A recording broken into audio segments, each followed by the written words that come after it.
ராணி. ஏன் ராணி மீன் கறியோ? மீனம்மாவா வந்தா? இல்ல இருக்கமா, மீனம்மா வரல. இவ்வியே தான் காலையில சந்தை போயிருந்தாவல, அந்த 100 ரூபா போல மீன் வாங்கிட்டு வந்தாவ. இந்த பிள்ளைகளுக்கு கேட்டு இடந்துச்சு மீன் கறின்னு, அதான் வாங்கிட்டு வந்தாவ. இன்னைக்கு லீவ்ல, சுதந்திர தினம்ல. அன்னைக்கு பள்ளியோட எல்லாம் வீட்டுல தான் இருக்காளுவா. மூத்தவளுக்கு இன்னைக்கு காலேஜ் கிடையாது, அந்த 2 பேரும் வீட்டுல தான் இருக்காளுவா. மீன் கறி வேணும், மீன் வறுத்தது வேணும்னு கிடந்தாளுவல, அதான் காலையிலேயே அவ எப்ப போய் வாங்கிட்டு வந்தாவ. சரி சரி ராணி. அம்மா நேத்து சத்தியால காலேஜ்ல விட்டுட்டு திரும்பி வரும்போது உங்களை ஆளையே காணோம் வீட்டுல. நீங்களும் அப்பவே எங்க போயிருந்தியா? ஒரு வார்த்தை கூட சொல்லல. நான் கேட்டதுக்கு வீட்டுல தான் இருக்க போறோம், எங்கேயும் போக வேண்டியது தேவையெல்லாம் கிடையாதுன்னு சொல்லிட்டு இருந்திய. பிறகு திரும்பி வந்தப்ப வீடு அடைச்சு போட்டு கிடந்துச்சு, எங்கேயும் காணோம். லட்சுமணன்ட்டையும் கேட்டது தெரியாதுன்ட்டாவ. பிறகு நான் உங்களை பார்க்கவே இல்லை, இப்பதாம்மா பார்க்கேன். அதான் எப்ப வந்து என்னன்னு கேட்கலாம் தான் உங்களை கூப்பிட்டேன். அதுவா? என்ன அதுவான்ட்டு இழுக்கிறிய? என் மருமவளை பார்க்க போயிருந்தோம் டி. மருமவளா? ஆமா பிரியாவ. எனக்கு அந்த பிள்ளை கண்ணுல இருந்தே போவே மாட்டேங்கிற பத்துக்க. உறங்கினாலும் அவன் நினப்புதான், சாப்பிட்டாலும் அவன் நினப்புதான், எப்ப பார்த்தாலும் ஒரே அவன் நினப்பாவே இருக்கு. என்னம்மா லவ் பண்ற பிள்ளைல சொல்லுத மாதிரி சொல்லுதிய? என்னம்மா அந்த பிள்ளைய காதலிக்க மாதிரி கண்ணுக்குள்ளேயே நிக்கா, தூக்கத்துல வந்து நிக்காங்குதிய? ஏட்டி எப்படியாவது அந்த பிள்ளைய பேசி என் பையனுக்கு கட்டி வாங்கிட்டு நான் நல்லா பார்த்துக்கிடுவேன்டி. நான் என்ன பொய்யா ஏமாத்தியா கல்யாணம் பண்ணி சொல்லுதேன்? நல்லா நான் பார்த்துக்கிடுவேன்டி. ஆனால் சரினே சொல்ல மாட்டேங்காலே, அமைதியாக இருக்காட்டி. சரிண்ணா என் பயப்படுவா போல. அவிய வீட்டில் பெரியவளும் யாரும் இல்லை பத்தியா.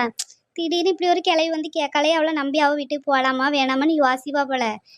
நான் கேட்குறப்பெல்லாம் அவன் அமைதியாகவே இருக்காமட்டி, மற்றபடி ஒன்றுமே சொல்ல மாட்டேங்க.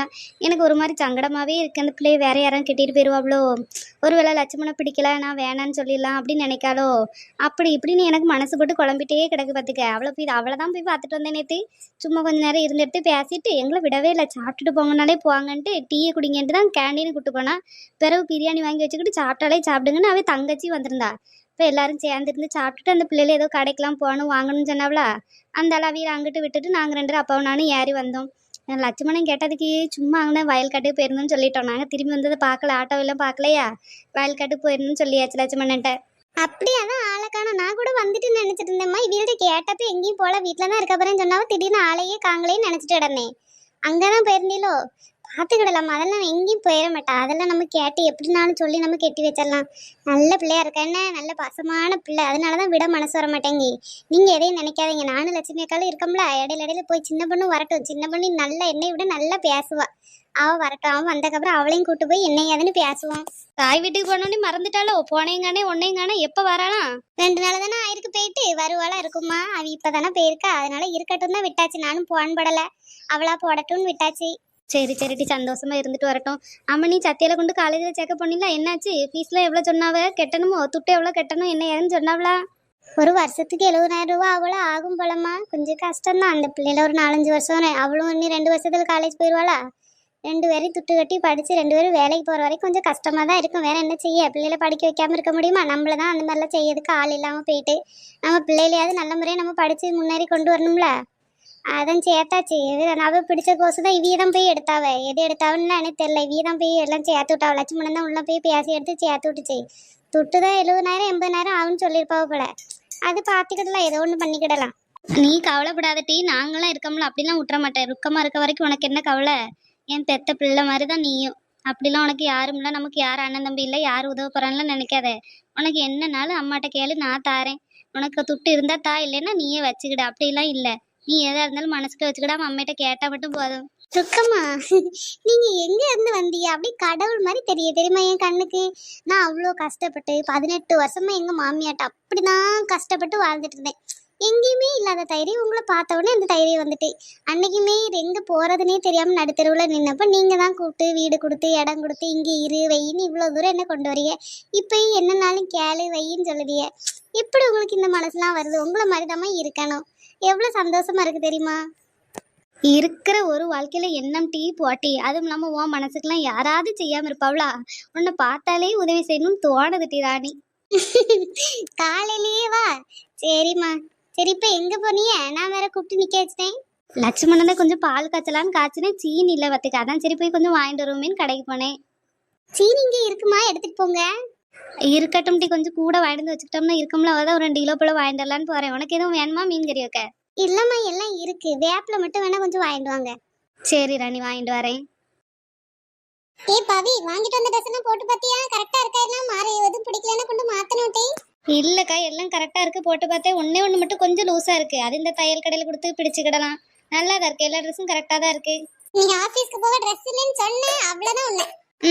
உனக்கு என்ன டெய்லி இந்த ஒரு யூனிஃபார்ம் மாட்டிட்டு அழகா போயிடுற. எனக்கு அப்படியே எல்லா நாளும் ஆஃபீஸ்க்கு விதவிதமா ட்ரெஸ் போடணும்லக்கா. ஒரு ட்ரெஸ் போட்ட ட்ரெஸ்ஸையும் அதே வாரத்தில் திரும்பி போடுறதுக்கு ஒரு மாதிரி கூச்சமா இருக்கு. எங்க ஆஃபீஸ்ல எல்லாம் நல்ல நல்ல ட்ரெஸ்ஸாக போட்டு வரவளா, ஒரு மாதிரி கஷ்டமா இருக்கு. எல்லாருக்கும் அவ எங்க அம்மா எடுத்து தந்தாவோ, எங்க அப்பா எடுத்து தந்தாவோ, பர்த்டேக்கு எடுத்து தந்தாவோ, அப்படி இப்படின்னு சொல்லும்போது ஒரு மாதிரி ஆசையா இருக்கு. ஆசையா இருக்குங்க. இல்ல இருக்கோ இல்லையோ, ஆள் பாதை ஆடை பாதைன்னு சொல்லுவாங்கல்ல. வேலைக்கு போற இடத்துல நல்லா நீட்டா போனா தானக்கா நல்லா இருக்கும். அதான் சரி ஒரு 4 சுடிதார், அது இப்ப விலை கம்மி தானே, எடுத்து வச்சுக்கிட்டேன்னா ஆகுமேன்னு எடுத்தாச்சு. இல்லட்டி எடுத்ததுக்கெல்லாம் ஒன்றும் சொல்லலை. நீ தானே எப்போ பார்த்தாலும் போடியதுக்கே ட்ரெஸ் இல்லை போடியதுக்கே இல்லைன்னு சொல்லிட்டு கிடப்ப. அதான் சொன்னேன். ஆமாக்கா, நீ என்ன மாதிரி ஒரு ஏதாவது ஆஃபீஸில் போய் வேலை பார்த்துருந்தானு உனக்கு தெரியும். எல்லா நாளும் இந்த யூனிஃபார்ம் போடுறதுனால உனக்கு பெருசாக தெரிஞ்சுக்க மாட்டேங்கி. எங்கேயாவது வெளியில் போகிறப்ப மட்டும் 1 2 சுடிதாரை மாற்றி மாற்றி போட்டுக்கிடிய. எனக்கு அப்படி இருக்க முடியாது பத்தியா. கிராசரி பில்லெல்லாம் கரெக்டாக இருந்துச்சு. எப்பவும் ஏதாவது மிஸ்டேக் வரும். நான் வேற இன்னைக்கு கொண்டு போகணுமோன்னு நினச்சிட்டு இருந்தேன். பரவாயில்ல, கரெக்டாக வந்துட்டு. சரி அதை விடு. உங்கள் மாமனார் மாமியார் என்ன சொல்கிறாங்க? உன்னை பார்க்கறதுக்கு ஹாஸ்பிட்டல் எல்லாம் தேடி வந்திருக்காவ போல. நீ வேற ஏட்டி, நானே பயமா இருக்கு. இந்த அம்மா ரொம்ப சீரியஸா இருக்காவ. அடிக்கடி வந்து பாக்குதாவ வைக்காவ. என்ன இப்படி இருக்காவன்னு எனக்கு ஒன்றும் புரிய மாட்டேங்கி. ஒன்னு அப்படி தனியெல்லாம் விட்டுட்டு நான் எப்படி போக முடியும் கல்யாணம் பண்ணி சொல்லி பார்க்கலாம். நான் அந்த யோசனையிலே இல்லை. எனக்கு கல்யாண யோசனையே இல்லாம இருக்கு. இப்படி திடீர்னு இப்படி கேட்க ஒரு மாதிரி இருக்கு. என்ன தனியாக விட்டு போக மாட்டேன்னா அப்போ என்ன கல்யாணம் பண்ணி என்ன அனுப்பிட்டு நீ கல்யாணம் பண்ணுவியோ? ரொம்ப சௌரியம். அதெல்லாம் இங்கே நடக்காதுன்னு அதை கனவுல கூட நீ ஏன் நினைக்கண்டா. இவன் மட்டும் 27 வயசு வரைக்கும் ஜாலியாக இருப்பானா, என்ன மட்டும் 23 வயசுலேயே கட்டி கொடுத்துட்டு நான் அங்கே போயிட்டு அழுதுட்டு கிடக்கணும். எம்டி யாட்டி அப்படி சொல்லியா? நல்லா தானே இருப்ப. அப்படிலாம் இருக்காது. உனக்கு நல்ல ஒரு ஃபேமிலி கிடைச்சா நல்லா தானே இருக்கும். அக்காவும் பயம் இல்லாம இருப்பேன்ல. ஒன்னு ஒத்தையில விட்டுட்டு நான் மட்டும் கல்யாணம் பண்ணி போய் நாளைக்கு அவிய ஒன்ன பாக்கலன்னா என்ன செய்ய முடியும்? பார்க்கலன்னா என்ன என்ன நான் பார்த்துக்கிடுவேன். அதுவும் இல்லாமல் ஒன்று அப்படி கஷ்டப்படுத்தி ஒன்றை கொடுமைப்படுத்தி என்னை பார்க்கக்கூடாது வைக்கக்கூடாதுன்னா அந்த வீட்டில் நீ இருக்கவே கூடாதுல்ல. உன்னோட இதுதானே உனக்கு ரொம்ப முக்கியம். அப்படியெல்லாம் நினைக்காதக்க. நீ கல்யாணம் பண்ணி போ. அவியில பார்த்து எனக்கே ரொம்ப பிடிச்சிட்டு தெரியுமா. இந்த லவ் அட்டு ஃபர்ஸ்ட் சைட்லாம் சொல்லுவாங்க பத்தியா, அந்த மாதிரி இந்த அம்மாவை அப்பாவும் பார்த்து எனக்கு ஏதோ ஒரு பாசிட்டிவ் எனர்ஜி மாதிரி இருக்குக்கா. அவிய ரொம்ப நல்லவிய மாதிரி எனக்கு தோணுது. அவிய பேசியது வைக்கிறதெல்லாம் பார்க்கும்போது ரொம்ப ஆசையாக இருக்குது. ஒரு நமக்கு இந்த மாதிரி ஒரு ஃபேமிலிலாம் கிடச்சா நல்லா தானே இருக்கும். காலையில் எந்திரிச்சு வேலைக்கு போகிற நேரத்தில் சாப்பாடு கிண்டி கொடுக்குறக்கு ஒரு அம்மா, நம்ம வீட்டில் வரும்போதே யாராவது ஒரு பார்த்து சிரிக்கிறதுக்காவது யாராவது இருந்தாலும் நமக்கும் நல்லா தானே இருக்கும். இப்படி ஒத்தையில் இருந்திருந்தே வெறுப்பாயிட்டுடி. நீ சீக்கிரம் கல்யாணம் பண்ண, நானும் மாமா கூட நல்லா ஜாலியாக பேசுவேன் விளையாடுவேன். உங்கள் மாமனார் மாமியாரும் ஜாலியாக இருக்கும்ல. ஆசைதான். எனக்கு மட்டும் என்ன குடும்பம் வேணாம், இப்படி தனியா அனாதையாவே இருந்தோம்னு நினைப்பு. எல்லாருக்கும் ஆசை இருக்கதான் இருக்கு. என்ன ஒன்ன விட்டுட்டு போக எனக்கு மனசு கிடையாது. அதான் அப்படி இருக்கேன். பாப்போம். ஏ பிரியா, பேசாம அவியலுக்கு சேரின்னு சொல்லிட்டா. நீ மத்தான பாத்திருக்கியா? அத்தானா?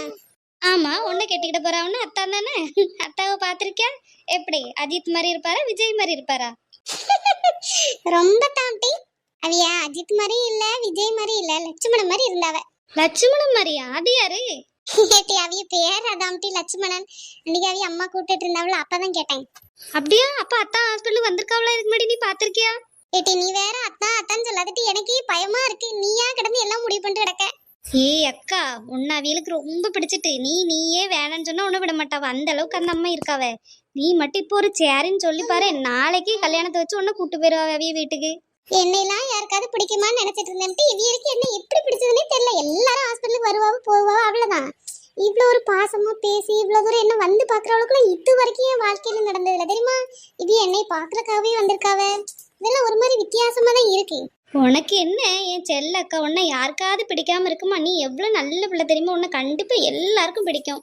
அவளுக்கு மட்டும் உன்னை பிடிக்காம எப்படி இருக்கும்? நீ நல்ல செல்ல அக்கால. ஏய், என்ன ஐஸ் ரொம்ப விழுகுது. ஒரே குளிரா இருக்கு. போர்வை எடுத்து போத்திக்கலாம் போல இருக்கு. போ போ போ, இன்னைக்கு நீ தானே டின்னரு. அதுக்குதான் இவ்வளோ ஐஸ்ன்னு நினைக்கேன். போ போ, சட்னி அரைச்சு தோசை சுடு. மறக்க மாட்டியே. நான் கூட இன்னைக்கு மாமனார் மாமியாரை பார்த்த சந்தோஷத்துல மறந்துருப்பா. ஏதாவது சமைச்சு தருவா, சாப்பிட்டுக்கிடலான்னு பார்த்தேன். ஏமா முனிமாமா 2 வாரம் ஆள் இல்லாம இருந்துச்சு. எப்போ வந்தீங்க? மக வீட்டுக்கு போயிருந்தோம்டி, காலையில தான் வந்தேன். ஏமா திடீர்னு போயிட்டு ரொம்ப நாள் இருந்துட்டியே? சுசீலாம் நல்லா தானே இருக்கா? அங்க எல்லாரும் நல்லாதான்ட்டு இருக்காவ. இவ இந்த ருக்குக ஊர்க்கறியெல்லாம் கூப்பிட்டு விருந்து போட்டு கிடந்தாளா. அவன் மகன் உயிரோட திரும்பி வந்துட்டாம்ல, அதுக்கு எல்லாம் கொண்டாடிட்டு கிடந்தாளவுல. நம்ம எதுக்கு இந்த கருமத்தெல்லாம் பார்த்துட்டு இருக்கணும்ட்டு தான் ஊருக்கு போயிட்டேன். மக வீட்டுக்கு போயிட்டு சரி 2 வாரம் கழிச்சு வருவோமேனு அங்கே போய் இருந்துட்டு வந்தோம்டி. இவ்வளவுகிட்ட எல்லாம் உட்காந்துக்கிட்டு இவ்வளவு மூஞ்சிலெல்லாம் முழிச்சிட்டு இவ்வளவு கொண்டாடுறதெல்லாம் பார்த்துக்கிட்டு நமக்கு சகிக்கலம்மா. என்ன இங்கதான் இருக்கானா இல்ல மறுபடியும் துண்டக்கானான்னு எங்கேயும் ஓடிட்டானா? இல்லம்மா, அந்த பையன் இங்கதான் இருக்கான். நீ ஊர்ல தான் இருப்பானா? விவசாயம் பாக்குறேன்னு சொல்லிட்டு இருக்காவ. அப்படியா? சரி சரி. நீங்க எங்கிட்டி போறியா? ரேஷன் கடைக்கு போறோம்மா. அதான் சரி அவியல்கிட்ட கீதாட்டையும் கொஞ்சம் சொல்லிட்டு போலான்னு வந்தோம். சரி சரிட்டி. என்னதான் இருந்தாலும் என் மனசு கேட்க மாட்டேங்கி. நானும் பேசக்கூடாது, வெறுப்பா இருந்துக்கிடணும், அவளுக பத்திலாம் யார்ட்டையும் கேட்கக்கூடாதுன்னு தாண்டி நினைக்கிது. ஆனா என் மனசு கேட்க மாட்டேங்குது பார்த்துக்கோ. இந்த ஊர்ல நான் கல்யாணம் முடிச்சு வந்ததுக்கப்புறம் தான் அவ கல்யாணம் முடிச்சு வந்தா பார்த்துக்கா. அவளும் நானும் அப்படிதான் இருப்போம். ஒரு 50 வருஷம் நட்புன்னு வச்சுக்கேன், அப்படி இருப்போம் பார்த்துக்க. அவ இல்லாம நான் இல்லை, நான் இல்லாம அவ இல்லைன்னு என் வீட்டில் பொங்காத அவ வீட்டுக்கு கொடுத்துக்கிட்டு, அவ வீட்டில் பொங்காத எனக்கு கொடுத்துக்கிட்டு, அப்படிதான் ஒற்றுமையா இருப்போம் பார்த்துக்க. இந்த ராணி பிரச்சனை எப்போ வந்துச்சு அன்னையிலேருந்து என் கூட பேசுறதே கிடையாதுட்டு என்ன என்னவோ எதிரி மாதிரில அவன் நிற்கா. ஊர்க்கறி அவ்வளோ பேரும் இந்த விருந்து கூப்பிட்டா பார்த்துக்க. இந்த பக்கத்து வீட்டில் கிடக்க பாத்திமாலை வரைக்கும் கூப்பிட்டா என்ன கூப்பிடாம இந்த ஒரு செவத்துல என்ன கூப்பிடாம போயிருக்கா பார்த்துக்க. எனக்கு எவ்வளோ கஷ்டமா இருந்தது தெரியுமா? அதுக்கு நீ இவள்கிட்ட எல்லாம் போய் சண்டை கட்டணும் வைக்கணும்னு எனக்கு ஒன்றும் தோண மாட்டேங்க. மனசு கஷ்டமா இருந்தாலும் அப்படியே உள்ளேயே வச்சுக்கிட்டேன். என்ன இவளுகளெல்லாம் வச்சேன். இவளுக்கு நாளைக்கு ஒரு மருமக வருவாள்ல, பார்க்க தானே போகிறான். இத்தனை நாள் பிள்ளை இல்லை செத்து போயிட்டான்னு நினச்சிட்டு இருந்தோம். இன்னைக்கு தான் மாவன் வந்துட்டானே. நீ மாவங்காரனுக்கு என்ன கல்யாணம் பண்ணாமல் அப்படியே வச்சிருக்க போறா? நீ கல்யாணம் பண்ணி அவள் மருமக கூட அவள் சண்டை விடாமல் அப்படியே இருந்துருவாளன்னு பார்த்துருவோம். ஏம்மா விடுங்கம்மா, சும்மா அவிய ஏதோ ஒரு கோவத்துல கூப்பிடாம இருந்திருப்பாவளா இருக்கும். பாவம் அந்த பையனே ரொம்ப நாள் கழிச்சு திரும்பி ஊருக்கு வந்திருக்கா. எங்கிட்ட ஒரு பக்கம் நல்லபடியா இருந்தா சரி, எதுக்கு நம்ம சாப விட்டுக்கிட்டு அதெல்லாம் பேசுவோம். அப்படி உங்க கூட பேசாமலாம் அவிய எங்க போறாவ அதெல்லாம் பேசுவாவ. வீட்டுக்கு வீடு வாசப்படி இருக்க மாதிரி மாமியார் மருமக சண்டையெல்லாம் ஊர் உலகம் என்ன உலகத்திலேயே நடந்துட்டு தான் இருக்கு. எல்லார் வீட்லயும் நடக்க தான் செய்யுது. ஒவ்வொருத்தையும் அனுசரிச்சு போயிடாவோ உனக்கு ஒவ்வொருத்தர் குடும்ப விஷயம் இப்படி வெளியில வந்துடுது. என்ன செய்ய? அவன் நல்லாதான்ட்டு இருந்தா. அதட்டு நான் பேச்சு கேட்டுக்கிட்டு சொல்ற சொல்லுக்கு கேட்டு உட்காருனா உட்காருவா, எந்திரினா எந்திரிப்பா. அப்படிதான் கிடந்தா. யாரும் இல்லை, நம்மளுக்கு யாரு கேட்க வர போறவன்னு அந்த அனாதை கழுத அடங்கி போய் தான் கிடந்தா பார்த்துக்க. அப்படி நடுங்கி போவாவோ பேர குட்டாலே அப்படிதான் கிடந்தா. அந்த ஆள் அவளுக்கு எல்லாரும் ஆள்காரையில சப்போர்ட் பண்ணவும் அவளுக்கு கொம்பு முளைச்சிட்டு நீ அவ தனியா போய் பொழைச்சு காட்டுதுன்னு எப்படி கிடக்கா பருப்ப போய் 2 வருஷத்துக்கு மேல ஆகுதுல. எக்கா ரேஷன் கடைக்கு போமா, நேரம் ஆயிட்டு. எக்கா எங்க வீட்டாரையெல்லாம் இப்படி நின்று பேசுறது, யாரையா பத்தி பேசுறது நின்று கேட்டவொன்னு சண்டைக்கு வருவாக்கா. வாங்க போயிருவோம். அவங்க எதுவும் சொல்லிட்டு கோவத்துல பேசிட்டு பிறகு நம்ம மாட்டிக்கிடுவோம். வாங்கக்கா ரேஷன் கடைக்கு நேரம் ஆயிட்டுன்னு போவோம். இருமா வாரேன். சரி முடியுமாம்மா, நாங்க பிறகு வாரம். என்ன ரேஷன் கடைக்கு போக வேண்டியது இருக்கு. கீதாட்ட சொல்லிட்டு போலாம் தான் வந்தோம். பிறகு வாரம் என்னம்மா? சரி டீ போயிட்டு வாங்க.